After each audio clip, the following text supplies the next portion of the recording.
Samueli anaitwa kama nabii kufundisha watu, kutumikia.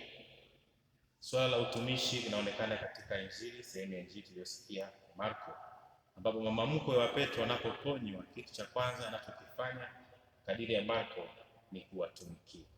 Yesu anapomshika mkono, anamkaribia na muinua, homa inamwacha, anawatumikia. Jambo lolote ambalo Mwenyezi Mungu anakutendea katika maisha yako, pengine ulikuwa mgonjwa akujalia uzima, basi anataka umtumikie. Hawezi kukuepusha na janga fulani au akakuponya na maradhi fulani ili ukae tu. Anataka uwajibike, ufanye kitu fulani, ufanye kazi. Kuponywa ni kurudishiwa upya wa nguvu, upya wa maisha, upya wa maarifa na kadhalika. Katika upya huo mtu anatakiwa kurudi kwenye kazi yake kwa nguvu zake zote na kwa uwezo wake wote, kama anavyofanya Bwana wetu Yesu Kristo. Ni sehemu ya kwanza tu ya utume wake wa hadharani anavyoandika Marko. Anafanya mambo mengi na nikana kwamba hahitaji kupumzika sana.